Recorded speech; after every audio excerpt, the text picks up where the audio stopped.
You really sure? I love how my um I love how my thing always asks me, my OBS. It looks like some of you are going to be busy watching advertisements for a bit here. I can still I noticed that my that's the thing I noticed about Twitch, that Twitch will show me. There we go. Yep, here we come. So Twitch, when I start streaming, the way I know whether you can actually see me, hi, apparently everybody can see me now, is that the add stream marker button on Twitch doesn't turn on until the advertising video is finished. Yep. Yeah, I'm back here. I'm right here. Yeah, so that tells me, like, when I first start the stream, it says, hey, you're all live, and all the buttons come on. But that last button, the add stream marker button, doesn't come on until the advertising video is done. So that's how I know to start. So unfortunately, that means that at the beginning, there's always going to be a little bit of latency and wasted time. We have no time to waste today, even though this whole week has been dedicated to programming POSIX shell. We're going to try to do as much of it as we can in one day. And I'm going to start by saying nothing. I'm going to actually just get right into the video. So we've been leading up to, we started doing all the stuff to set up to write a script, and we wrote a very simple script on the last day. Happy Monday. Yes, today is Monday, Friday. So hopefully some of you have been playing around with stuff over the weekend. There's lots to play with here on the shell programming side. In fact, we were just talking about, I was telling some of my exploits catching hackers and stuff, and how you can't really even call yourself a script kiddie unless you know how to do shell programming. And as we go into this video too, another just sort of disclaimer I want to say, I have never taught shell programming to anybody as their first language ever. And now I'm starting to feel like that was a mistake. I think that was always the right thing to do, and I'm going to do it now. So you're going to get it first this way. And the reason for this is because, as I've said over and over again so far on the boost, you're already coding every time you enter a command on the command line. You enter I'm going to go through and regroup with this so we can show you what I mean. So let's see here. So if I go back up here, Control C. So let's do this. So let's just jump right in. So when you are writing like ls, right? But sometimes you want to just list a thing, right? So ls space, I just want to do the readme. What you just did, that command that you just did, is a lot like, we're going to talk about functions as we get into this. The very first thing we're going to talk about in shell scripting. I've often thought, there was actually one really good book, I think it was a C development book, I can't remember, that actually started by teaching you functions, and it chose to teach you that instead, and it had a really good reason.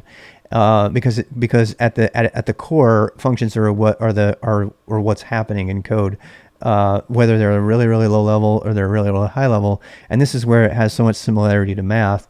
So as we go into this, it's really important that if you are going to be confused, it's going to be because you haven't had math yet.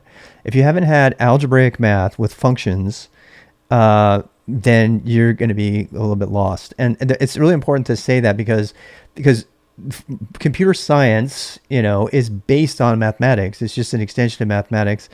Some people who got math majors end up doing better than computer scientists because reasons, they're so similar. But at the fundamental level, as a beginner, you need to know, I'm going to put these things in potentially optionally. It's going to do a thing, and I'm going to give it arguments, and then it's going to do something, come out the other side. And we're going to talk about that in just a second. But I wanted to show you how you're already doing that. So when you do ls space readme, you're first like this. You're executing the command ls, which you could kind of consider as a procedure. Okay, so there's a lot of synonyms here. We're going to go into those. But it says, do this thing. And then you see the side effects of that thing, the procedure, it does its thing. The rest of the stream, POSIX compliant, exactly. And then the next step, which is another reason to use C, by the way, instead of that language, which is C has got a whole POSIX standard behind it, supporting it, and the other languages don't. So there you go. And then, but if you want to alter its behavior, you give it an argument, and it's called an argument. I'm not making this term up. This is what the thing is called. When you go look at the ls command, man ls, all this stuff you should know. So if you do man ls, it says, what are the options? What are these? These are the arguments, mandatory arguments, right? So they're referring to commands like math functions, which take arguments. In other words, arguments are, how do I change the thing? What are the things going in and stuff? And so when you're using a command, you're using a function. You're using a procedure slash function slash subroutine slash command slash action, whatever you want to call it. That's what you're doing. So when you code, you're already doing it. You're already writing code every time. You put those things in a file, which we did last time. Arguments and parameters. Yeah, there's a very big difference. Yes, there is a huge difference. And I'm going to tell you right now, since you asked. Okay, so arguments are the positions for the parameters to be passed. I'm sorry, reverse that. I'm dyslexic. Parameters a function with parameters. The parameters are the names of the things, height, width, stuff like that. The argument is the thing that goes in. So we're going to talk a little bit of math before we get going here, and it's really important that we do this. So this is the first part of shell scripting. I know you don't think so, but we're going to go ahead and jump right in. In fact, if you go look at the boost. So by the way, if you're just coming here, just a reminder, github.com/rbxrob/boost is where you can follow along with the outline if you want to read it and follow along. We're on day 14. So day 14. What does POSIX mean? What's the script? What's the programming language? Okay, I'm kind of all over the board on this. Just let me go, but I'll make sure to cover all this stuff as I go. Thank you for the posts. So let's do this. So let's go temp foo. Foo is just a standard. It's been around forever, but so let's do some math. Okay, so in the old math times, and I want to show you how the command line and programming relates to math and why knowing algebra, pay attention in algebra. I told this to the kid. No kidding. This is a true story. I told this to a young boy who was struggling with science and math and physics really bad. And he was failing, actually. And he's a good friend of my wife's. They work together, the mother. And this is how I know about the story. Is she came to my wife and told my wife the story, and then she told me. I just kind of randomly said what I just said. I said, so pay attention in math class if you want to be a game developer. If anybody has ever played with a quaternion, you know to pay attention in trigonometry and math and statistics, because if you want to do game development, and this was every young person seems to want to do that, he went from failing to the honor roll. That is not an exaggeration. I can bring my wife in here and have her tell you the story. And he also had pink hair. He went from having pink hair and becoming a TA and all kinds of stuff. So when people understand why they need to learn these things to do better, well, pay attention, because we're going to do a little bit of math here, but algebra is really, I mean, obviously there's a lot more advanced mathematics. In fact, lambda functions has become the name, it's a mathematical term, for an entire section of the industry. And if you don't know what I'm talking about, these are functions as a service. And frankly, I think the world needs to be viewed in terms of functions, what things do, and not necessarily what things are. That would be the object-oriented approach. And we're gonna don't let me forget that we're gonna come back to breaking the whole world down. We probably have that conversation when we talk about paradigms.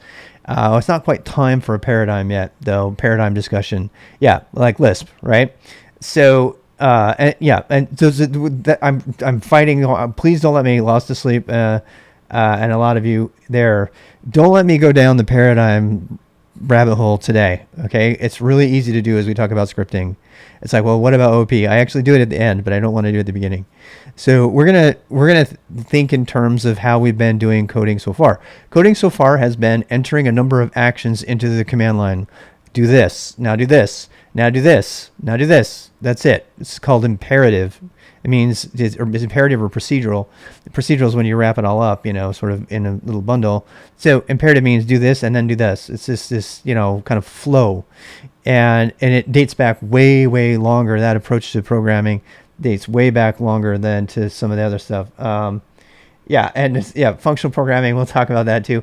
And actually, why I think functional programming is a lot closer to.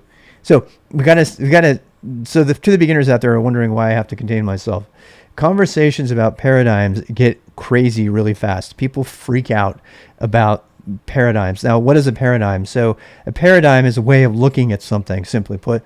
So when you talk about programming paradigms, we're talking about the way of looking at programming, ultimately the way to simplify programming so that humans can better create, software at every level of scale for the computer, so that the computer can perform well, and so that the whole thing can be maintained well. That is why people love to fight about paradigms, because it's like religious wars, literally. It's literally the religion of functional or objects or this, because people think there's only one way to do it, or there's only one view of the universe. And for certain particular ways of doing things, there could be multiple ways, and others there's some ways that are better, that are more pronounced. Okay, so we're gonna do what we're doing, if anybody asks, is imperative programming in shell, which means do this and then do this and then do that and then do that. So let's get back to the math thing.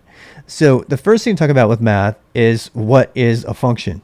Okay, so raise your hand if you know what a function is. Has anybody ever made a function? All right, so we're going to start with math, and we're going to not just talk about functions, but we're going to start with functions because they're the easiest to understand. Maps a domain to a range. Ooh. Okay, so here we go. So f of x equals, never seen stuff like this, right? So f of x equals what? 2x plus, I'm deliberately writing this in math notation, even though we don't ever write that in computerized terms. I'll show you the difference. So that's something you might have seen in math, right? That would plot a basic line. No, you're fine. So there we go. All right. So for f of x, now sometimes you see people write it like this, right? They'll write it like this, like y equals 2x plus 2. You've seen all these things, right? Now, the reason that I want to focus on this way of writing it is because this notation is exactly the same notation that computer languages use to write functions. How about this? What if I did x and y? The function of f of x and y plus 2y minus z. All right. You've seen this. If you pay any even minimal amount of attention in algebra, in beginning pre-algebra, you should know what that does, right? This says for every function, I have a function for every x, and given x, y, and z going into this, then it should produce a result which is 2x plus 2y minus z. It's like basic lines and all kinds of curves and everything like that, right? That's algebra. I mean, that's basic algebra. And that is also the basis of, in fact, I'm going to show you JavaScript, which is my favorite syntax for this. If I were to write this exact same function in JavaScript, this is how I would do it. I would say like my f, I guess, equals, and I could do this. I could say equals x comma y comma z. This is why I love modern JavaScript. Goes to 2 times x plus 2 times y minus z. You don't even need the semicolon. Why do you think? You got Wolfram? Yeah, there you go. Did you plot it? Oh, thank you, sir. Yeah, let's pull that up. You guys are the best. It's the best classroom ever, if you can even call it a thing. So, assuming it plots a function. Wow, look at that, man. So there you go. There's your function. That's so cool. Thank you very much for that. So it gives you all your possible values. That's really great. Thank you, Brian. So this is the thing that's really great about that is that is a function. And this is why, in the past, this is why I love JavaScript. So I'm going to teach you how to do a little bit of JavaScript just to understand functions. This is one of the reasons I love JavaScript is anybody with a web browser already has a full-blown interpreter language inside of it. They just have to inspect element on anything and go to the console. And of course, we're going to do it in shell, but I want you to get the concept down just in general. So here's the console. So now we can actually write this code. We can say f equals x comma y comma z, and then we're going to do a fat arrow function. And I love fat arrow functions, by the way. If you know about functional programming, this is one of the main reasons that I love JavaScript, the new JavaScript notation. Minus z. All right, boom. So I have just created a function f of x, y, z, like I have over here. Now watch, I can run it. I can change variables. So I do f, right? Well, I got to pass it in some variables. So I'm going to give it some arguments. Arguments are variables that are parameters are the variables. So parameters are the variables that are inside of the function that represent the incoming arguments. This is something that people screw up all the time, including me. Arguments are the actual things that go into the slots. They go into the parameter slots and change the values. The arguments are the values that go into the parameters. Okay? And they get confused all the time. People interchange those all the time. So if we do this, we say like 2, 4, 1. Down here, it tells you immediately what the answer is. In fact, one of the reasons I love the JavaScript console, it's so good for demonstrating this, and that's why I'm using it. So then I can do this. I can say, okay, well, what if I have 200, like some other number, so some other number there. I get my new number here. And so every time you change the arguments, you get a different value, and it operates. That is a function. All right. Now, everything else that we're going to talk about is a variation on this. And that's why it's so important to understand math and just to pay attention. Because when you're doing all those line drawings, everything, for another thing too, now you know, if one of the reasons that true story, so the entire Mecklenburg County School District has blocked use of inspect element for their entire school district. True story. Because people are coming in here and cheating. At least that's what they're saying. I actually think it's because they bought software where all the answers are stored in the source code and they can go just look up the answers. It's so bad.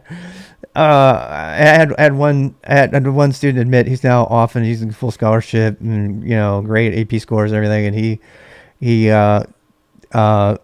once told me that he actually changed his web page results for his grades in his classes and showed it to his mom, and then he just refreshed the page. So there's lots of reasons maybe the turning inspector. I think it's horrible because it blocks all the ability for people to do any kind of coding.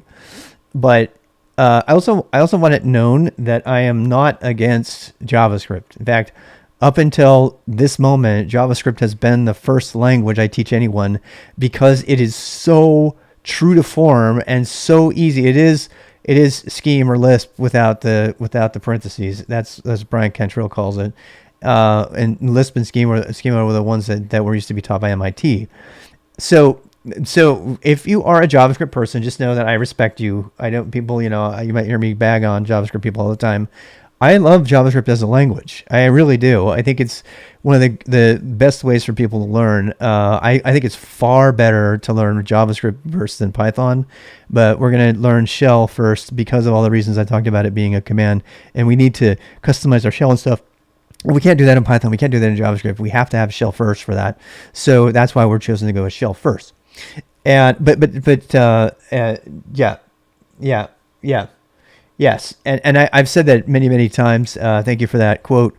I believe JavaScript is the most empowering language on planet Earth. You get the most out of it, no matter who you are. Chances are right now you're holding a device that's got a full-blown JavaScript interpreter in it.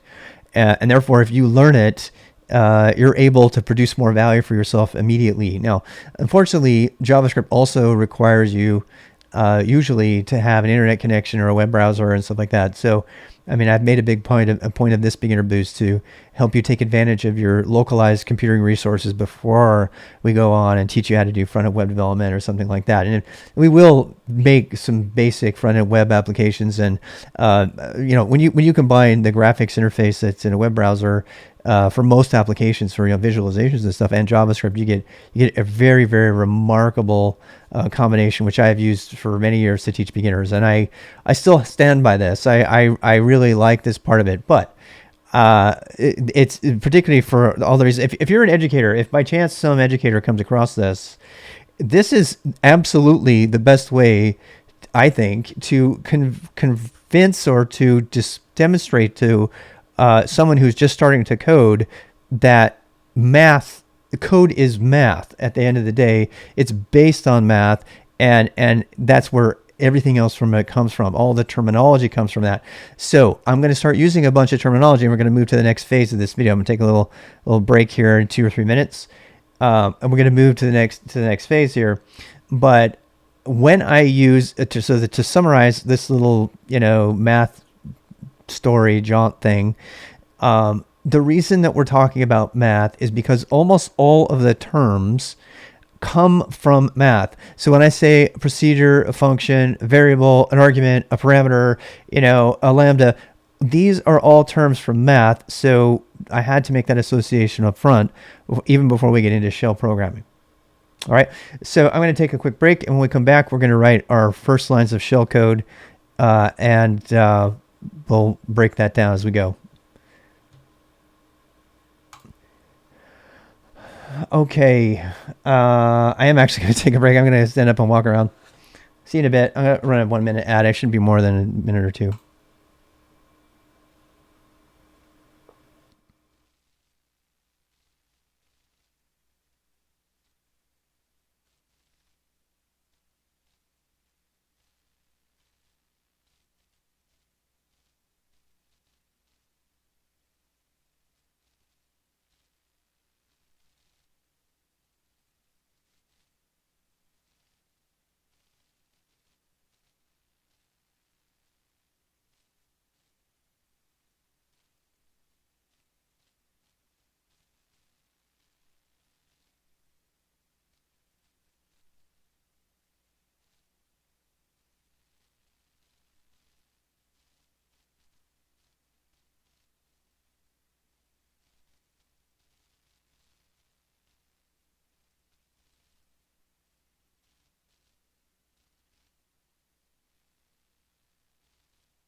All right, let's get back at this. So.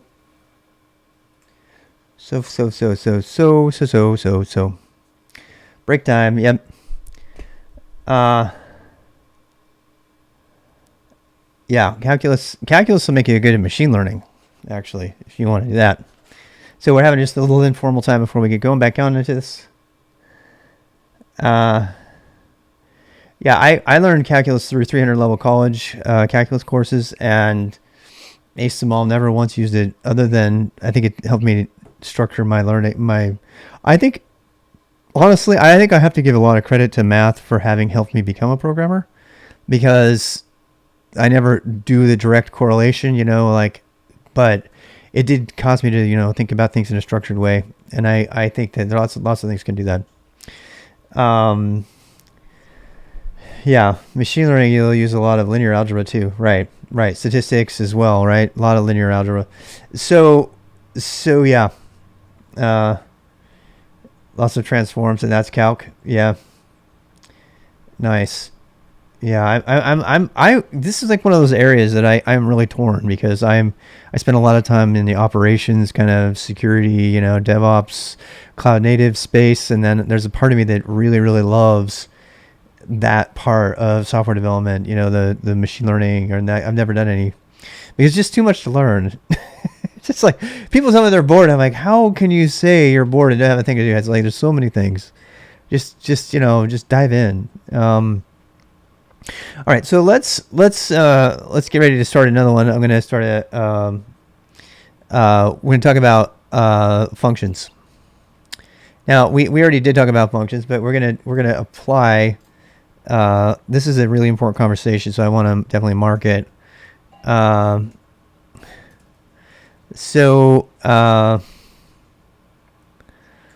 Functions, procedures.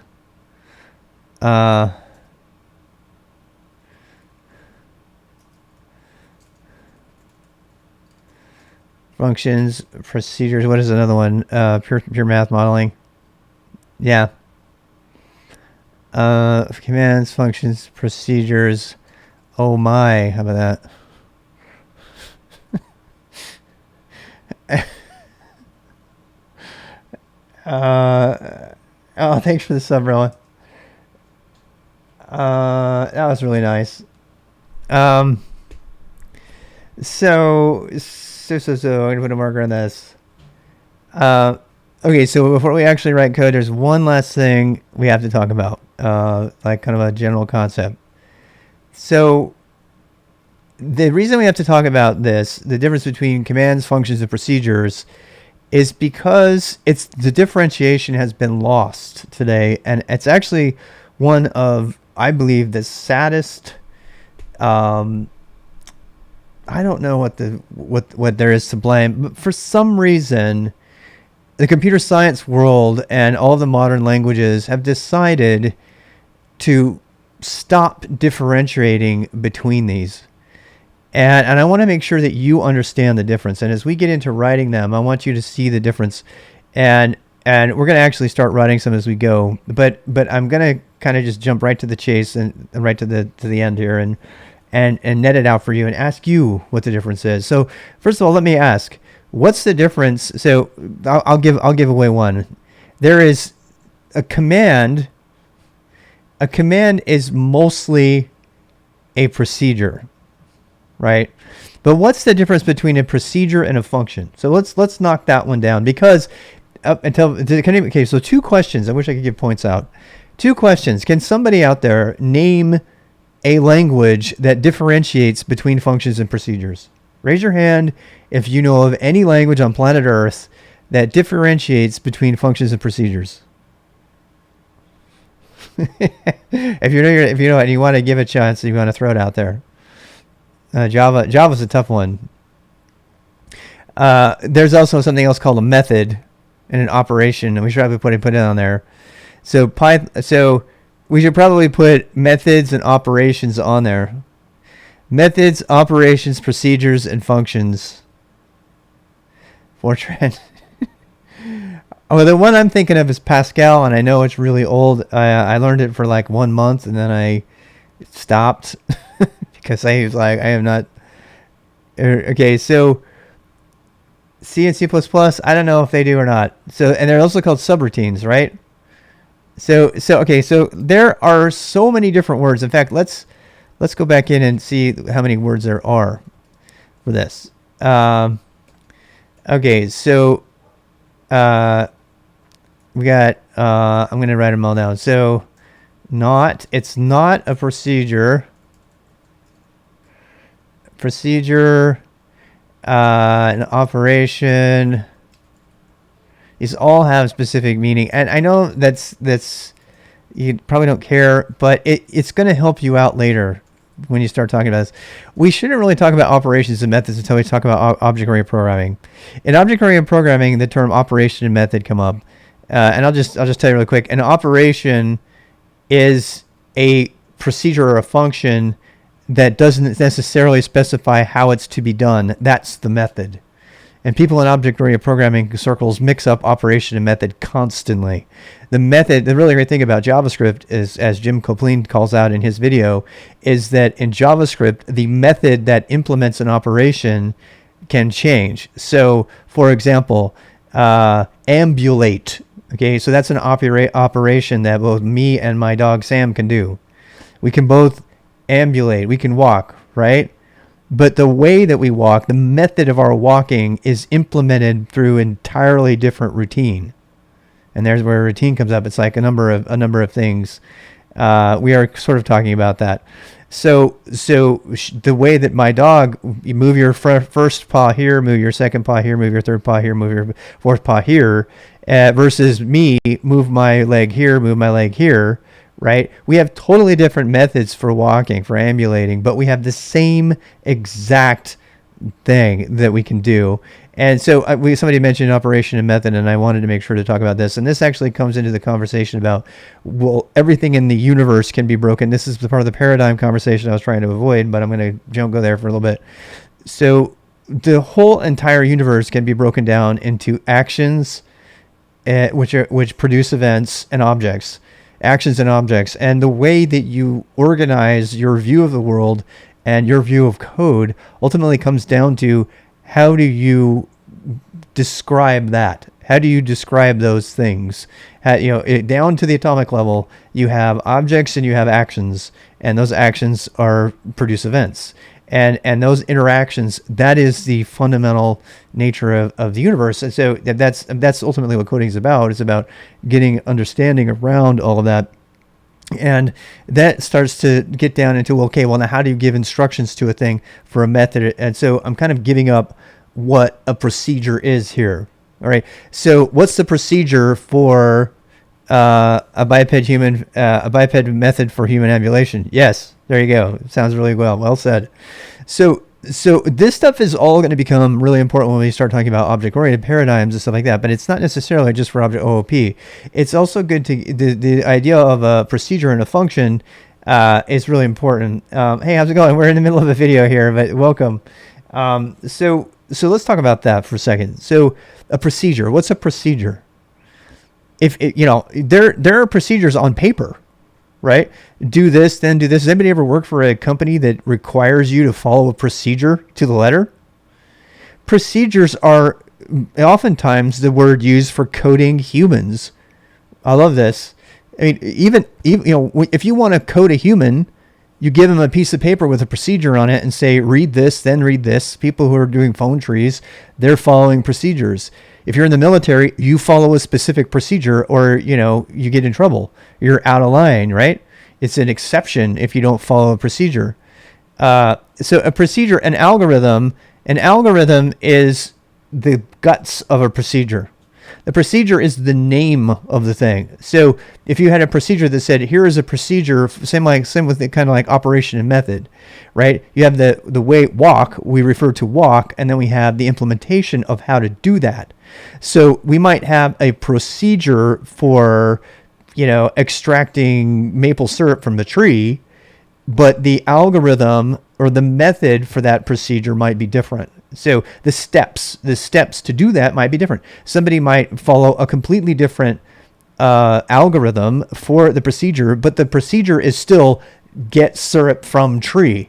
See what I mean?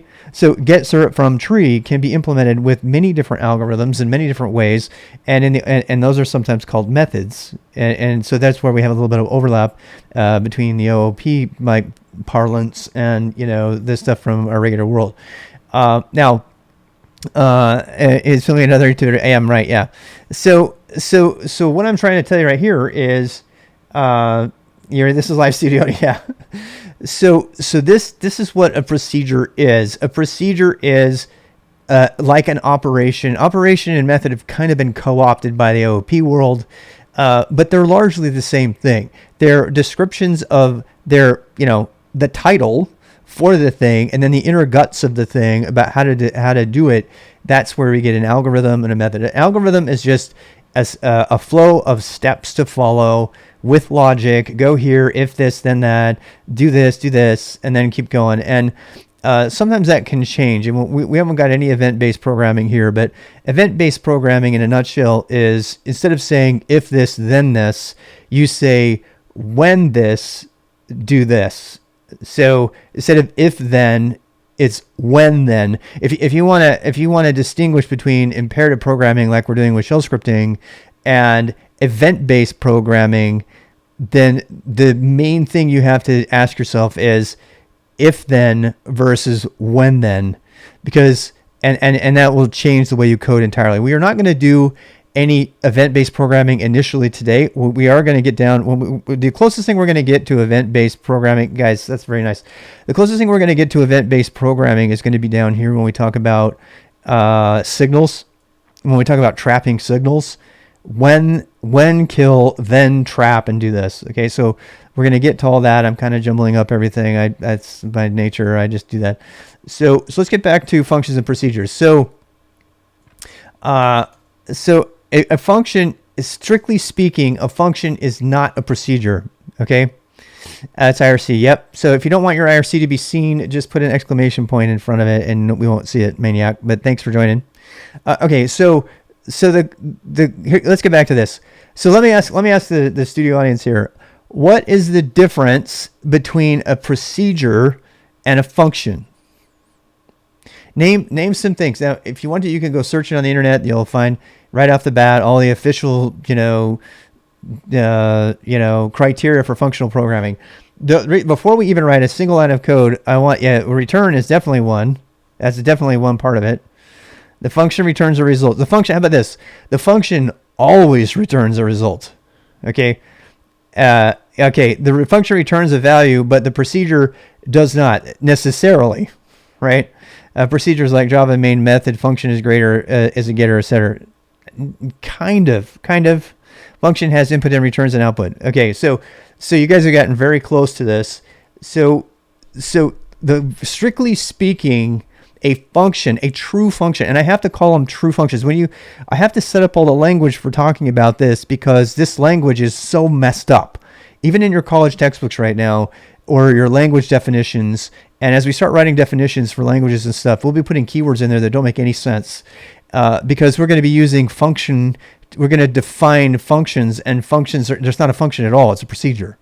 And the reason I want you to know the difference is because it will make you a better programmer if you think about the way you're writing code from the very beginning and you organize your code into either procedures or functions. And they used to make you do this in Pascal. And I think that's fantastic to teach you to think of the difference. That one of the most heinous crimes right now that's happening all over programming is that people are jamming these things together and creating code that's completely unsustainable and untestable.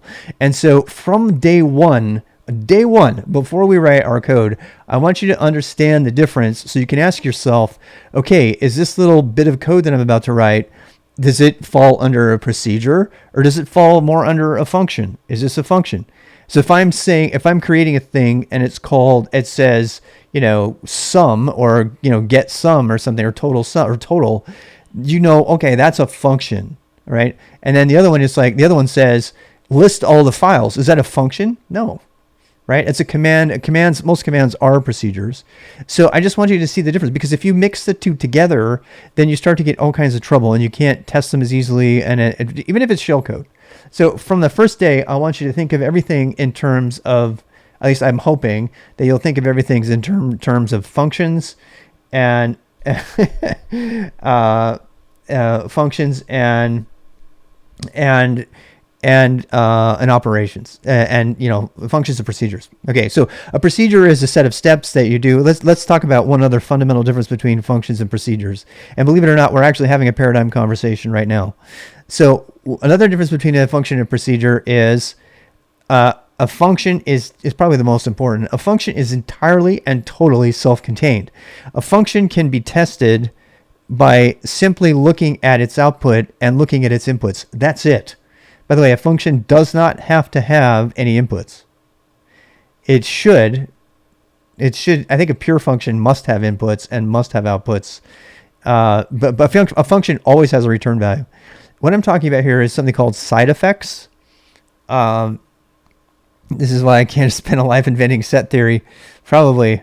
I haven't studied that at all, but lack of side effects. Yes, I am talking about that, Brian. So side effects. Side effects is a word that is really, really clearly distinguishes a function from a procedure. If a procedure is like all the code that you're doing inside of the procedure, the steps within the procedure, whether they're code or just an algorithm, the stuff inside of a procedure is designed to affect things outside of itself. That means go do this, go, change the light bulb setting over here to off. Now go check this over here. Now go check this. So a procedure is regularly going outside of its own, realm to do stuff. They call that scope, and we'll talk about that. But so a function is like a black box. Thank you. A function is you put stuff in, you get stuff out, and that you put stuff in, you get stuff out.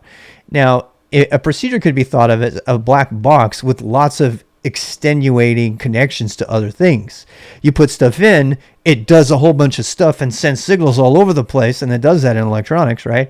And then there may or may not be something that comes out. What's more important with a procedure is all the stuff that it causes to happen. The side effects are tough. Which one is easier to test?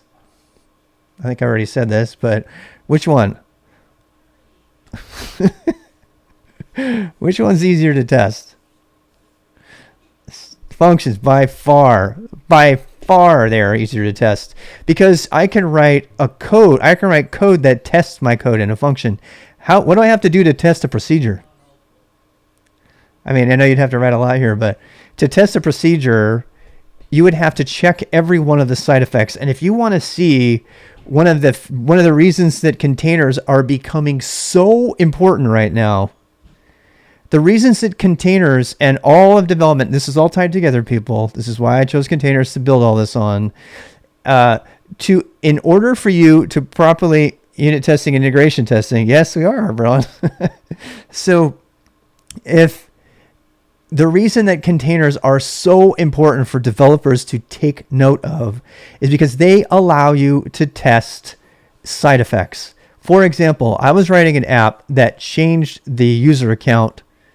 How can I write a code that tests that without messing my computer up?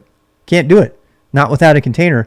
So there's a lot of reasons that I want you to see the difference between functions and procedures as you go into writing them, but also as you start to test them. And even if we don't write really serious test cases for everything, I want you to think about, how would I test this code I'm about to write?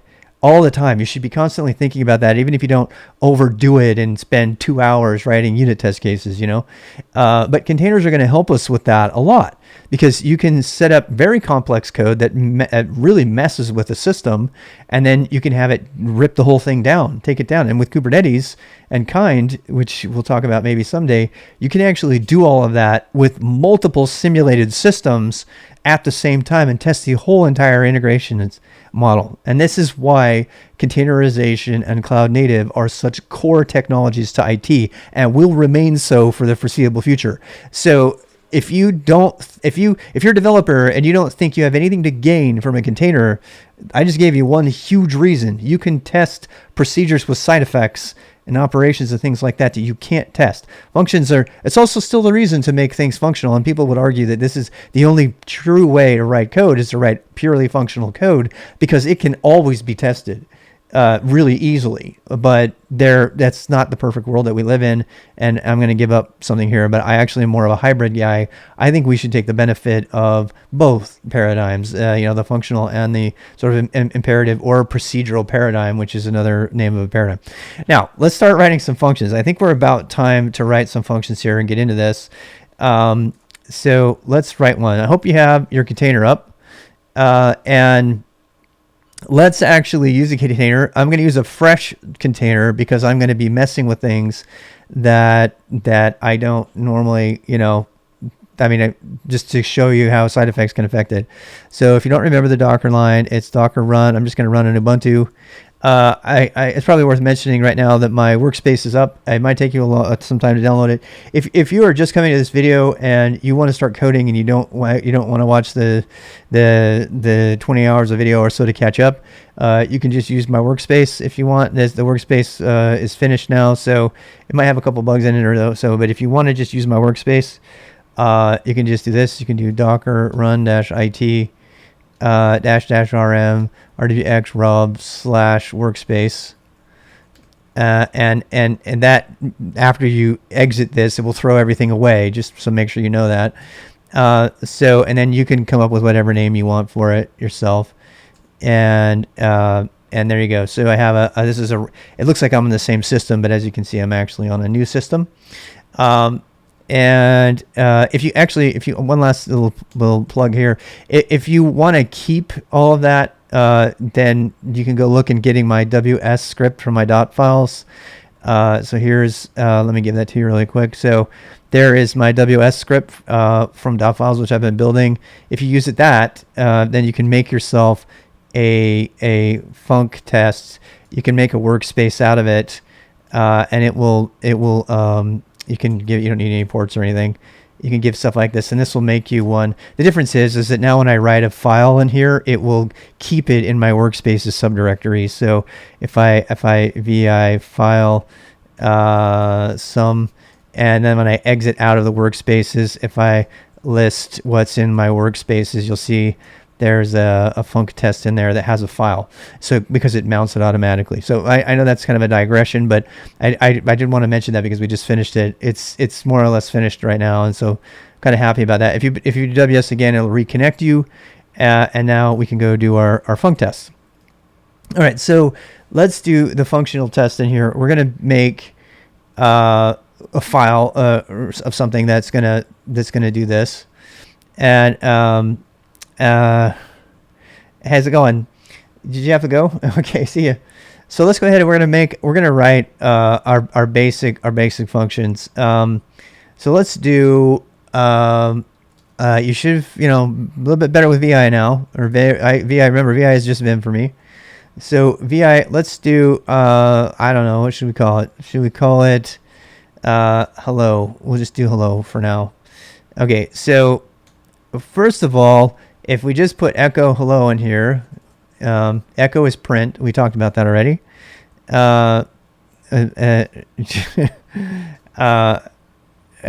Yeah. So here we go. We've got /hello.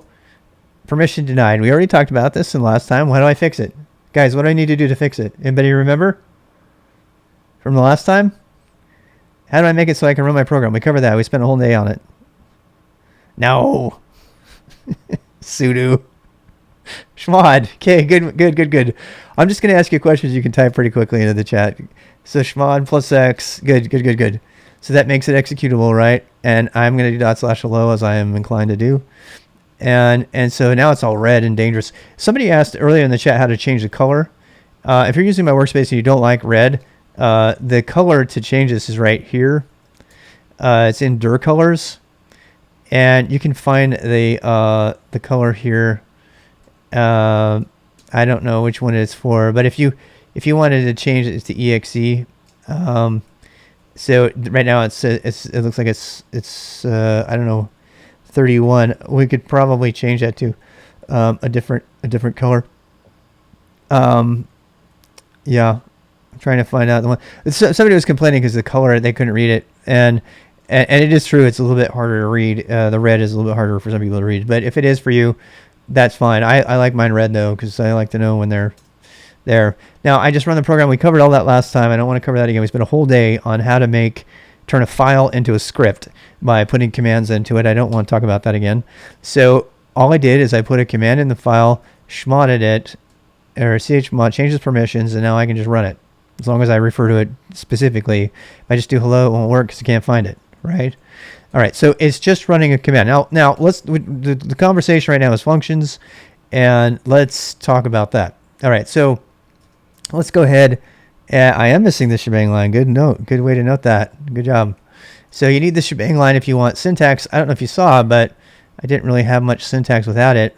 until I added it, right? So that will give you your syntax if you're using VI or Vim. Hopefully, I mean, the hard part I have here is that a lot of you want to customize your Vim and everything, but you really need, excuse me, you really need to know how to shell script before you can start customizing anything, including Vim. So we have to learn this. So you're probably not looking as pretty a VI session right now, and I apologize for that. But we're going to get there. And the first thing you need to learn is shell scripting. Okay, so let's make a function out of this. Now, people will think I'm crazy for making this into a function, but there's a lot of reasons to do that. So echo hello, echo how are you, something like that, right? And that's all well and good, but what if I had down here, I wanted to say echo goodbye, and I want to have these two things together. So when I run it, obviously it's going to do both at the same time. Like, I don't want to do this, both of them. I want to separate them, right? So let's turn both of these into functions or procedures, right? Now, here's the first opportunity for me to confuse the crap out of you. And this is why I spent 20 minutes talking about terms. Everybody in the coding world calls everything within a coding block a function these days. And as I just told you, they're not functions. But everybody calls them that, including me when I'm talking about it. So if you hear me refer to it as a function, what I'm really talking about is a procedure. And rather than say a procedural function, sometimes I'll say a true function, which means it's got outputs. Obviously, and this is actually one of the reasons that I do not like this. So bash added this function keyword, right? Bash added the function keyword. You're not going to use it. This is why you're using POSIX, because these are all, another word for this, by the way, that's been kind of thrown out and discarded that I really, really, really love is subroutine. A subroutine, it sounds like it's coming from like, droids or something. It's like, oh, my subroutines are messed up. Subroutines are the way computers talk. Assembly has subroutines. Perl has subroutines. Subroutine. I love subroutines because they are like different locations where the steps are. I'm going to go over here and run these steps. I'm going to run these steps. I'm going to go read these steps. In fact, in the early days when I learned BASIC, there was a command called go sub. And all you would do is just give a name to a certain number of commands and you would go do these. I like calling these subroutines more than anything. And one of the reasons I like POSIX shell is because when you define what this is, say hello, and snake case is traditional for this, kind of like a goto. Yeah, goto and go sub. Goto and go sub are not as bad as you would say, but we can put this one here like this. Say goodbye. Now, another thing too about a function and a procedure, I personally hold myself to the convention that I always start with an action verb, a verb. I need to put that here. Always name beginning with verb. I think that is really important because it helps you immediately differentiate. Some people would say hello and goodbye, and that later on is going to come back and bite you, because unless it's a command or something like that, right? So there we have that. Now, do we care about the return values from these things? No, we don't. We're going to talk about that in a bit. But by doing that, when I run it now, what happens? Nothing. Why? Because I turned it into an encapsulated procedure.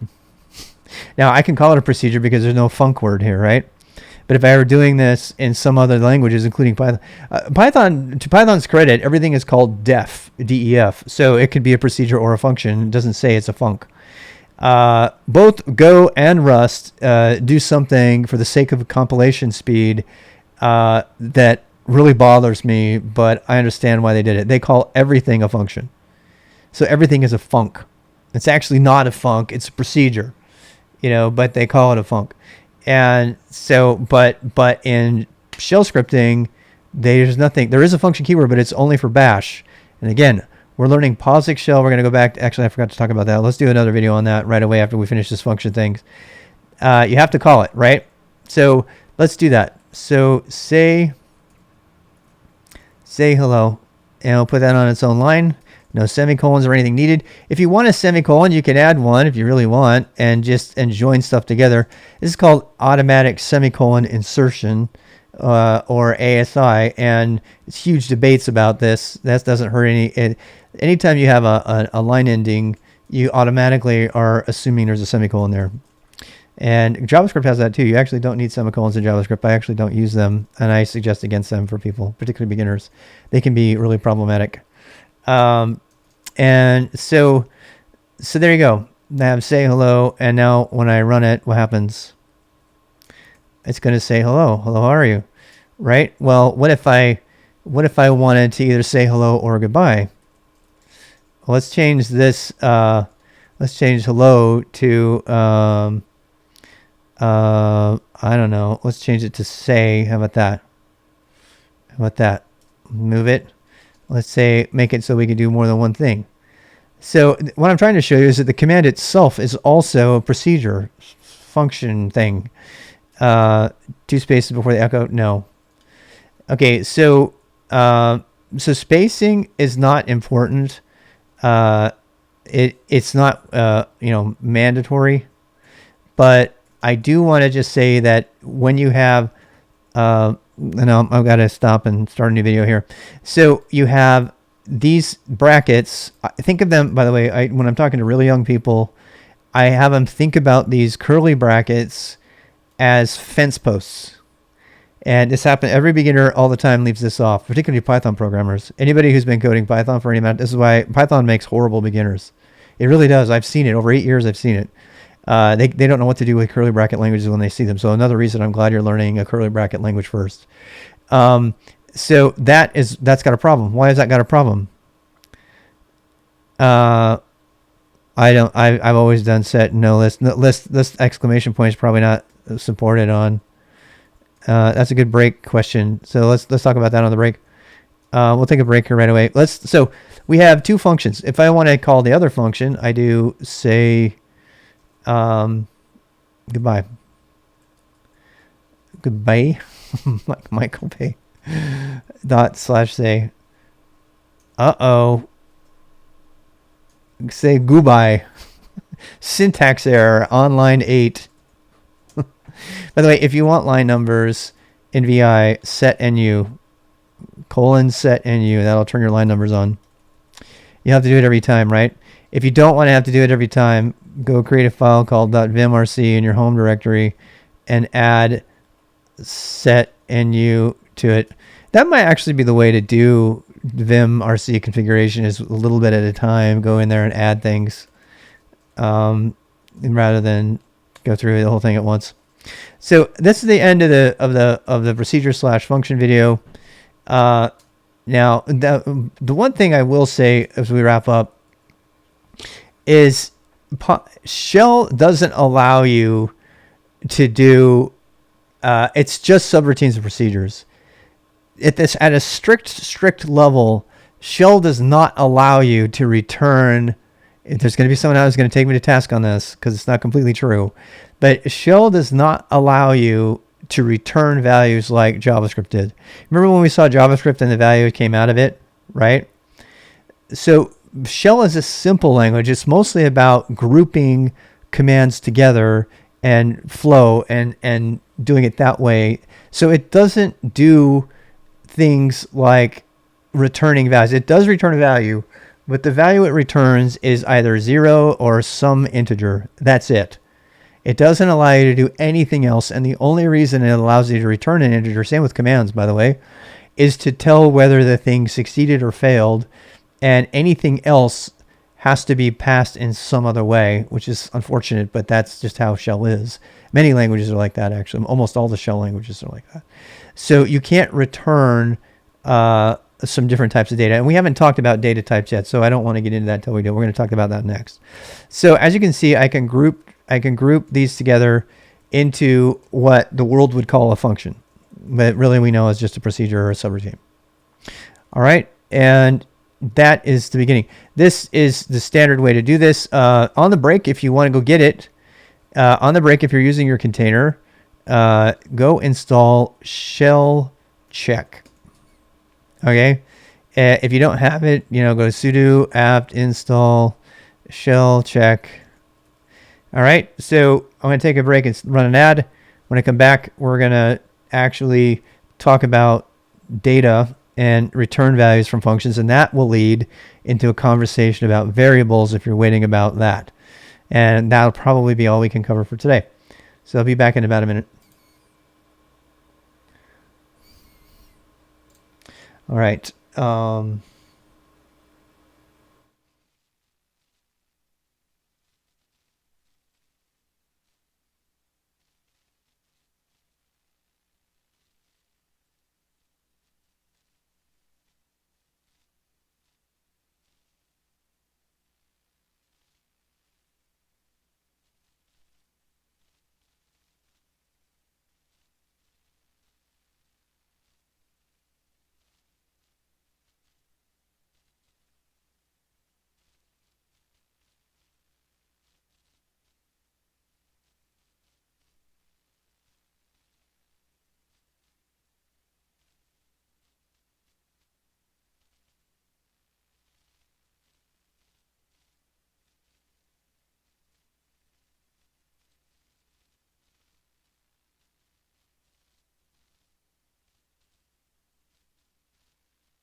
All right. Was that enough time?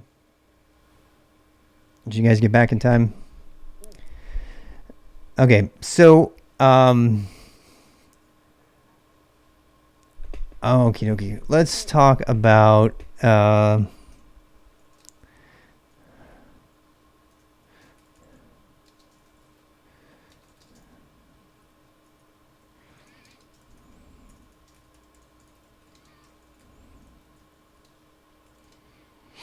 and oh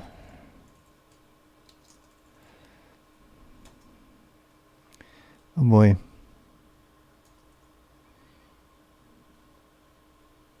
Oh man. I like doing these commands in my container instead of on my actual system because my container looks so similar. Yeah, there we go. All right, you guys back? You back yet? Tell me if you're back.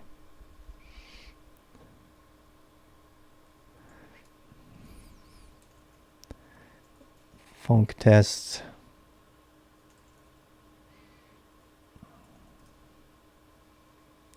You're back. All right. Excellent. All right. So I'm going to go ahead and just jump right into this since we only have a half an hour left. Okay. So now that we've been playing around with functions and procedures and everything, it's time to start talking about what those things, the things of what we're talking about. So we've been talking about, how to capture the actions and the commands and the functions and the procedures and the algorithm and the methods and the operations and all that. But all of those things are irrelevant unless there is something to pass around, to go into it, the data types, the stuff, the objects, whatever you want to call them, that go into it and the stuff that comes out of it. And that, generally speaking, is called data. So that involves, the arguments that go into it, into the parameters, and then what comes out of the functions, and what potentially the procedures are changing in the state of everything around it. So that's a lot of words about this, but we need to talk about those words as we go into it. So let's. Oopsie, I got wrong system there. All right, so let's go back to my my little function here. So I'm in my container again, and so we are already seeing data. Okay, so data comes in many forms.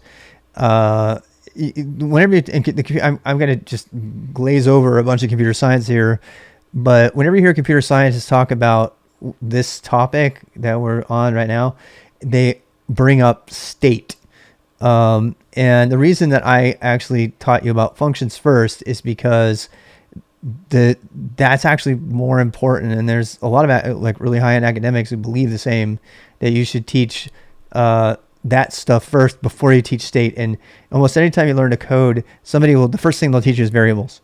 Well, a variable what, right? And so they're teaching you about state without telling you why you have that. So the reason I wanted you to learn about procedures and functions first is because that's where the action is. And now we're going to talk about what gets affected by those actions. And this is where state comes in. So the computer sciencey way to say this is that actions affect state. Actions being commands, functions, procedures, operations, methods, algorithms, they affect state. And state is a state of being. It's a very computer sciencey, metaphysical sort of idea of like the way things are, right? And in order for you to understand state, you have to sort of visualize. I know this is simply like, I just want to write a stupid function. Just tell me how to do it. But you really have to get this, otherwise the learning won't apply to other languages later. So whenever we deal with state on a computer, what we're talking about doing is changing what's in memory almost every time. Obviously, in some cases with devices, we're doing something that changes the state of the device, a computer screen, a mouse, or whatever, a sensor, a light. We're changing the state of that light. This light is on now, right? But at the very low level, state ultimately boils down to binary data being stored someplace. And that usually is, that state is being stored in a transistor at the lowest level, which is either on or off. And if you want some really interesting reading on this, I'm reading the Innovators book from Walter Isaacson, sorry. And it talks about that you couldn't have a computer until you were able to preserve state, until you could give it a memory. And so memory is the human term we've given for a collection of a bunch of things that are on or off, and that's our way of representing state. By the way, quantum computing is about representing state in even a more metaphysical way, particularly if you're into Eastern philosophy, because there is I am not, and I don't know. The in-between, the ability to mutate. Yeah. Mutators, The Innovators by Isaacson. Yep, by Walter Isaacson. It's an extremely, extremely interesting book. If you want to understand all this stuff. So before we can superposition, yes, yeah, it's fun stuff. So this computing stuff, I know we're just writing shell scripts, but you're already on your path toward doing this, because every time I pass the word hello in a string, I am sending some amount of state of memory to the command echo, which could be considered itself like a function or procedure, right? And then this thing takes in that argument, that state, that argument which represents the state. We're going to get to that.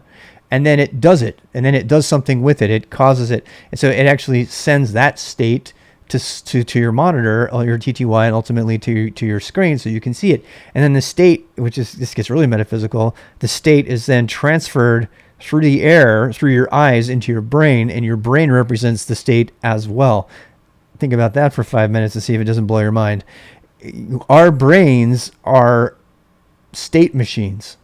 At the end of the day, our brains are state machines. They're highly, highly complex state machines that do exactly the same thing. And our keyboards are just us connecting and transferring state and arguments and input into the computer. And all that stuff is coming back to us. So we are literally integrating Borg-like with the computer as we interact with our functions. And the reason I like this is because the more you get into computer science, the more you realize that computer science is just understanding our natural world and capturing that in a way that can be organized and manipulated. And then it gets really crazy really fast, because now you're like, how much of this is actually, I'm a teacher / trainer, right? all my job is to help program human beings, kind of Matrix style. I wish I could plug them in and just have them like get all the information in their head, but you can't, right? So when you write procedural documentation, you are coding a human. You're telling them what to do. They're reading the state off of that thing, and if they repeat it, because our state machines are not very good at remembering the external brain metaphor, right? Embodied cognition, exactly. So even if I know this is just a shell scripting conversation, but I want you to understand that this part of the conversation about data types, arguments, parameters, and return values is ultimately about state, and state is about memory and state of being, and how do we capture that and pass it on and remember it and store it. That's what state is, and that's what computers are. Computers at the fundamental level have figured out how to store state, and that is in the form of memory.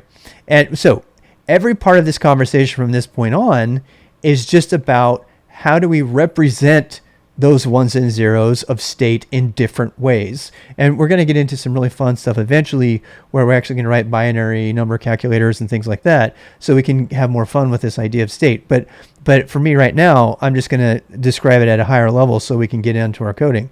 Quantum country? No. Space repetition learning and quantum computing? Oh, that sounds so cool. I'll have to go look at that. Thank you for recommending that. So let's see here. So let's take our first, let's break down what we have here. So the first thing of state is this file. This file, the word say on it, which is the name, that represents some memory that contains all of these lines of code. So that's our first occurrence of state. Every one of these characters is, an element of state. But at the meta level, now let's talk about passing state and representing state in programming, which is the reason we're having this conversation. But I want you to know how cool state is all by itself. So this is called a string. A string is, when I'm talking to kids, young kids, I talk about them about use a necklace. It's like a necklace that's got beads on it, what letters and numbers and emojis and stuff like that. And you have to have knots in the end of the necklace or the bracelet. Otherwise you take a knot off, it goes away. When I'm coding with beginners, they do that all the time. Like, what's wrong? That's a syntax error. We covered syntax errors last time. That's a syntax error. Why? And if you see your syntax highlighter might help you here, because why? Because it's missing this on it, right? So you need to make sure that strings are that they have all their letters and ones and zeros on it. Forgot to terminate the string, right? That's the proper way to say that. Great, well said. Now, when we do C coding after this, and I'm more than ever convinced that C is going to be our next language after this. So people think I'm nuts, but we're going to do shell coding, and then the next language after this is C. We're going to learn C at the low level. Don't be afraid. We're going to go really careful because it's called C for understanding. And when we do C coding, you'll see, no pun intended, that strings are really just character arrays. So a character arrays are their lists or collections, if you will, of characters. We have 1 character, 2 characters, 3 characters, 4 characters. And every one of those characters, if you were to look at the underneath, if you could pull back the covers of the computer or whatever, the hood, and you would see that it's ones and zeros. It's just ones and zeros. And we'll get more into that later when we do C coding. I don't want to overwhelm you now, but I'm just kind of breaking this down. That's where we get an emoji. So if I want to put an emoji in here, we could put like, I don't know, let's put a smiley face emoji in here. Emojis, thank goodness, are just, emojis are just state. They're just another representation. Underneath all of it are just ones and zeros, a certain number of ones and zeros that are designed to always mean the same thing to the computer and to all the humans looking at it. Same with all of these things. So this is a string. All right, so let's pass in something else though. So what if I do this, echo the number 2 or something like that? That is a colorful state. Yeah. So goodbye. Well, we need to change our function, right? And I don't want to get into conditional branching and stuff yet, because it's too much for this video. But if we do this now, how are you, right? And it prints the number. So numbers, and again, math comes to 2 is a non-printable character. Yeah, I mean, 2 is not as important. I mean, let's add another function here. As we were just seeing emoji in a terminal. It is, but terminals all support them now. So the hard part here is that when we're dealing with shell, the probably the easiest way for you to think about shell in a safe way is to think about everything in shell as being a string. Okay, and I know this is the part where I hesitate, because if I were teaching you JavaScript right now, I could teach you all of the different data types right away. But let me just teach you to them in JavaScript, and we'll come back to shell, because shell is just strings for the most part. There are integers, but in order to write safe, good shell, the safer thing to do is to think of everything as a string. And I know that's an oversimplification, but that's because it's just shell scripting. It's not meant to be much more than that. Now, there obviously are integers in there, and with Bash, you can declare integer types. But let's talk about what those types are. Let's actually turn to JavaScript again for a bit for this. And I think that's probably the way to go. Sharing a little of this between JavaScript and, because you can always just open your inspector element here and go back to the thing. It's just easier to show you these different data types without shell, and so I'm gonna kind of go back to that. So let's say we have, so we can say name. These in many ways the syntax is the same. So let's say name equals Mr. Rob or something, and then what? Okay, so then I could console.log, which is the same as echo in JavaScript, name. And you'll see it says that, right? Now you can actually do the same thing here. I could say this. I could say, now you're gonna wonder about this. So first of all, I'm gonna do it here. Well, no, let's get rid of all this for now. Let's do another one. Let's make another one. SA1. There's SA1 to SA1. All right, so let's practice with variables now. So if I want to do this, I would say name equals. Now this is where things get weird in shell. You cannot have a space there. And the reason that you want to have the shell check, this is really weird, I know, but you cannot have a space there. And then it has to be immediate Mr. Rob, right? And then I can do, instead of, I can do echo name. But from the very beginning, I want you to get into a habit and never, ever not do this. I'm going to show you why I want you to use shell check. So if you use shell check, it'll give you the error right there. So double quote to prevent globbing and word splitting. That just keeps you from getting hacked. And if you can, there's so much production code out there, including all of the Cobra tab completion interface for Go, which is totally broken because it doesn't do this. And you're not going to do it because you're going to run all your code through shell check, right? So run your code through shell check, and now I get it passes. All right. This is why I said think of everything as a string in shell, and you'll be safe. That means you put a variable inside of it. Okay, but let me show you. Kind of mentioned context. Yeah, strings inside string going into strings, getting converted into strings. It really is. But let me show you that in another language so that you can get a sense of it. And I think backing shell up with JavaScript is a safe way to go. And if you there's a lot of reasons to not use JavaScript on the shell. JavaScript was made for the web; it should stay there. A lot of people disagree, but shell was made for the command line; it should stay there, right? Just use the right tool for the job. So, but let's do this. So over here, you can see console log name. There's no such thing as echo, by the way. Now I could write an echo function. How would I do that? I could do echo. Watch this. Yeah, this is fun. Echo equals. Yeah, what echo equals this or whatever, echo whatever, and then console.log whatever. That's, oh man, did it work? Oh, I didn't do fat arrow. Duh. Sorry. Gotta do fat arrow. Those are fat arrow functions. I love fat arrow functions. So now I can do that. I can do echo, but I can't have a space, right? That doesn't work. Damn. Why? Because when you do functions, procedures in JavaScript, you have to have the things here. Here you don't. You can actually, I don't think you can even do this. Can you do that? I don't even think that's a dual if you can do that. Let me try. To see for everything. Nope. So you can't do that. I think you can do printf though. Can you do printf? No. Well, all right. Don't cross the streams.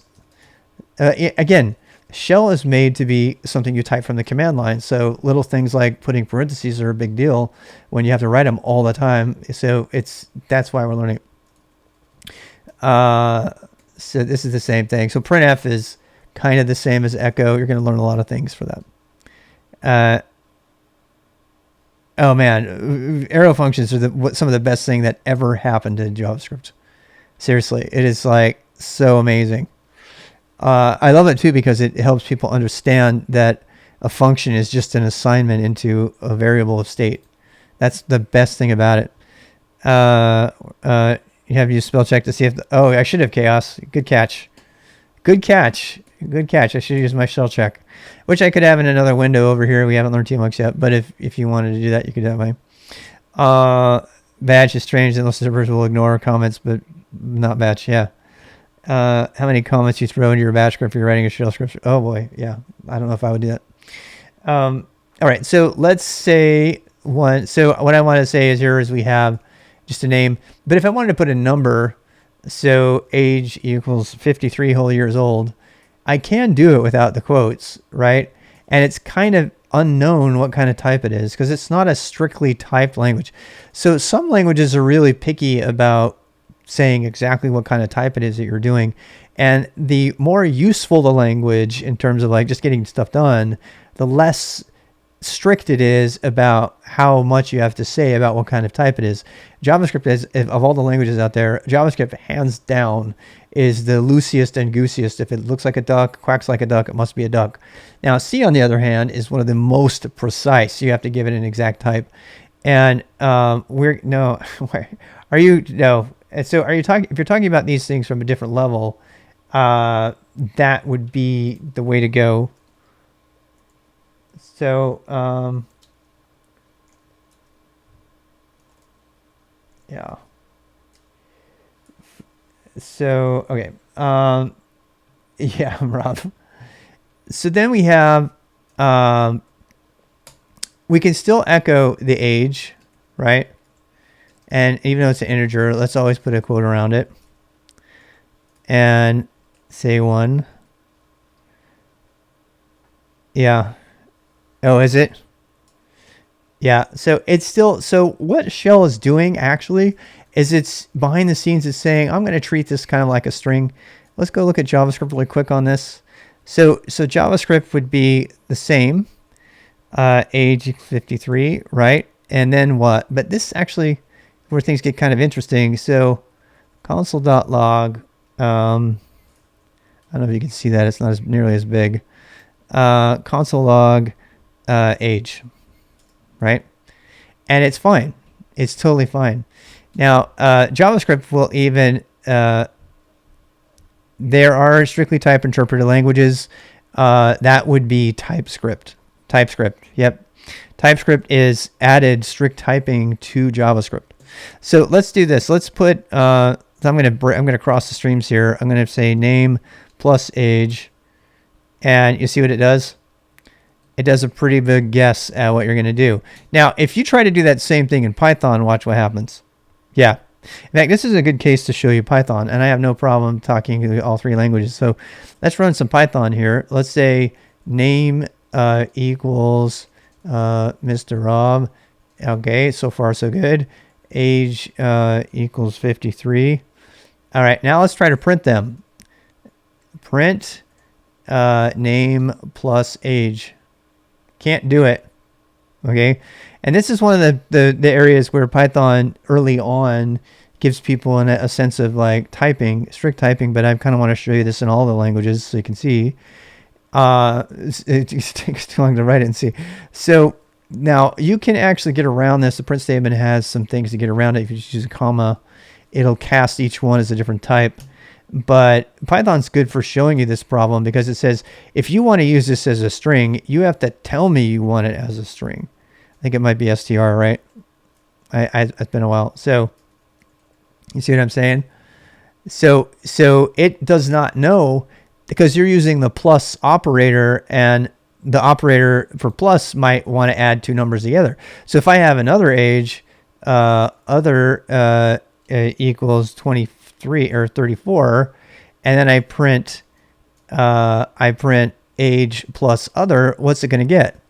Because see, now the Python interpreter goes, oh, you have two numbers, you want to add them together. And so the type of thing is important at telling the computer or the interpreter what to do with the state that you're transferring. At the end of the day, it's all ones and zeros. But the language needs to know what you want to do with those ones and zeros. And if you're trying to join, like I was doing right before, if you're in Python anyway, if you're trying to join a name with a number with a plus, it's like, okay, the age you've told me is a number. And when I plus two numbers together, I'm going to do addition as my method for the operator. The method of operation for the plus operator is add it together. And but if I'm doing it with a string, then it should mean to join the two strings together. So the reason Python says, no, I'm sorry, I don't know what to do here, is because it doesn't know what to do. It can't infer what it should do by just looking at the arguments that are coming in, the data, the state. At the end of the day, it sees ones and zeros, but the first set of ones and zeros, it says, okay, these are a string. This is meant to be treated like a bunch of characters, right? And the other one is meant to be, those ones and zeros are meant to be treated like a number. And it doesn't know what to do with them. So it says, I'm sorry, I need more information.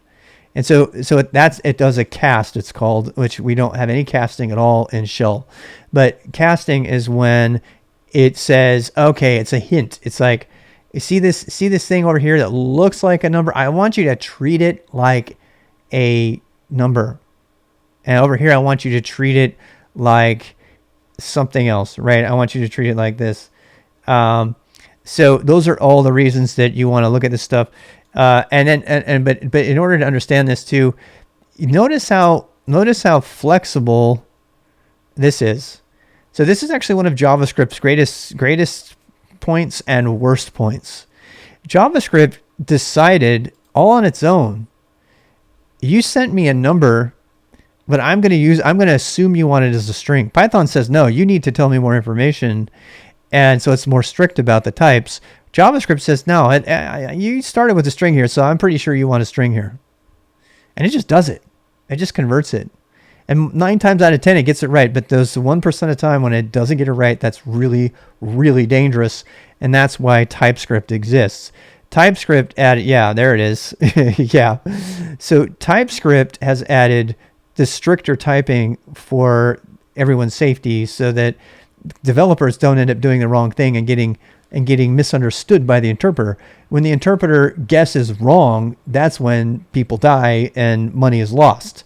And so when we talk about state and variables and parameters and arguments and all of this, ultimately what we're talking about is how do you interpret those ones and zeros that are under there. And I think that's going to be the end for today. So return values, let's just go back to this. So there are no return values in shell. So the only return value you really need to know is 0 and anything above 0. I know this doesn't make any sense, but returning a 0 value from a function or a command is success, means success in shell. We're going to come back to return values when we start to do conditions. Other than that, just remember for shell that everything should be treated as a string. If you take nothing more away from this last 25 minutes, remember that in shell everything should be treated as a string. Okay, and you won't go wrong that way. If you wrap everything as a string, you'll be fine. I did want to give you some context though for other languages that have other types. We haven't talked about Boolean types, true, false, and all that, but we're learning shell for today. We'll learn true, false, and things like that when we do conditions. All right, so the in shell, strings are the main type. Everything should be treated as a string, even though strings and numbers or integers and floats. We haven't talked about that. We'll talk about that when we do C. And Booleans, true, false, and collections and all those other data types. Those will all come up later, but for today, you just want to get busy coding shell, and that means you just need to know about one data type and to know it really well, and that's a string. All right. So that's about it for that. I'm done for the day. Is there anybody who has any questions before we take on? JavaScript is programming made for seagulls. Hear me out. This is some fun conversation here. Again, it's not so much about languages being bad, unless it's Rust. It's about languages being the right tools for the job. And bad to me means there's no jobs for you. There is no good job for you to do, which would be Rust. So I had to just do that. I had to. I started that way, so I did that way. The difference between single quotes or double quotes in Bash, yes, very much. So single quotes, we'll talk about that more as we get going. We have to do variable interpolation, and we haven't done any of that yet. So we're just talking about data types in general. But so if you use a single, I'll jump to the chase if you want to start doing this. It's the same as Python if you know about Python. Actually, no, it isn't. Python, you can do variables in there. So if you do, so watch, if I say echo name and age, right? It will do it. Watch what happens though.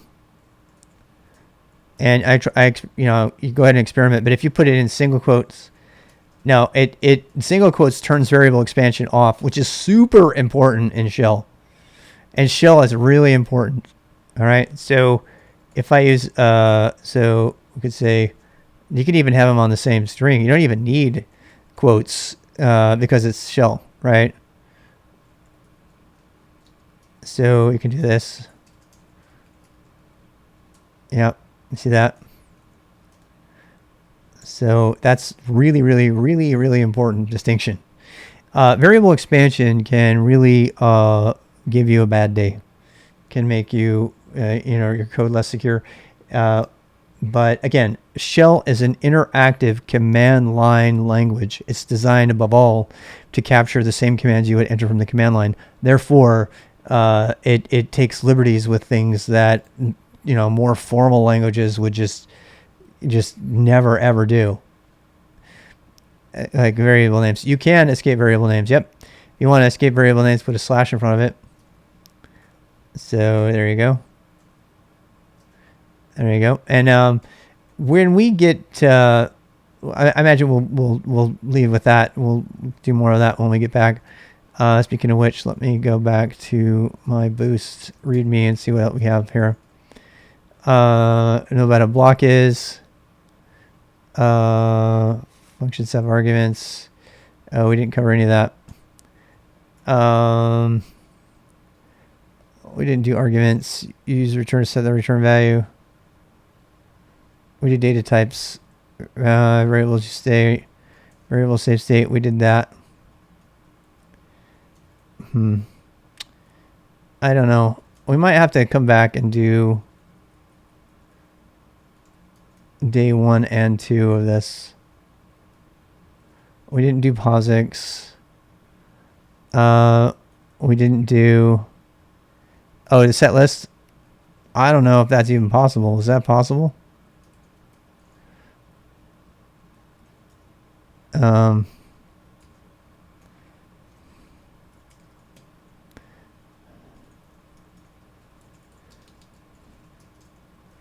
I'm using NVI, which is...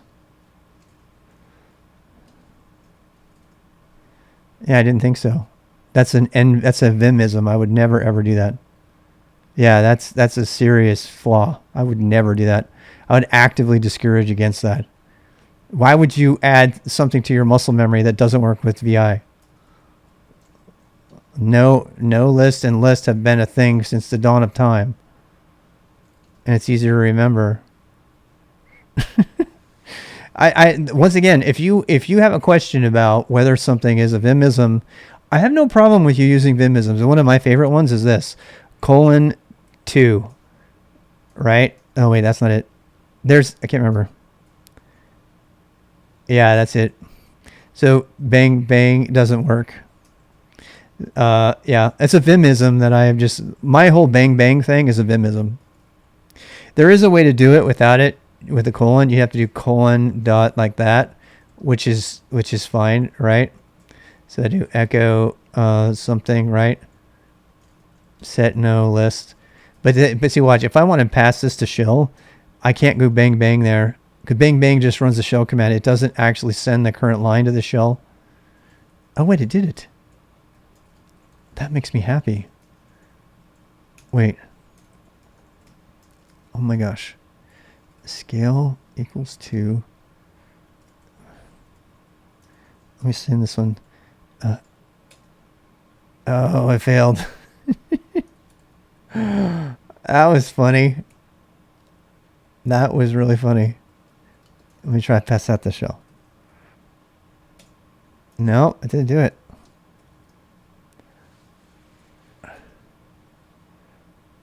This is file directory. Oh god. VC. No, didn't do it. So VC is the best calculator you'll ever use. It's phenomenal.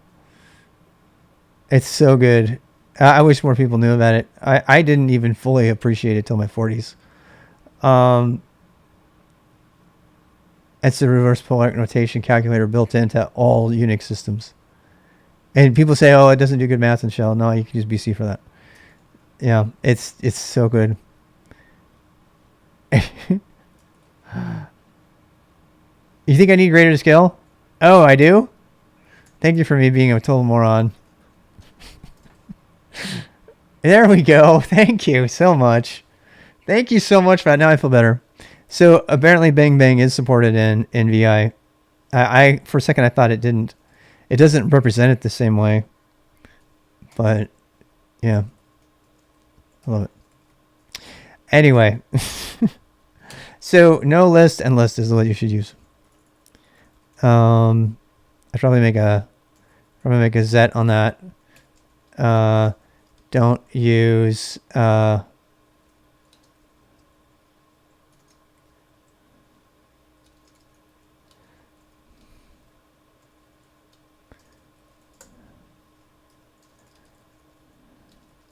with the bang bang bang bang. I mean, why this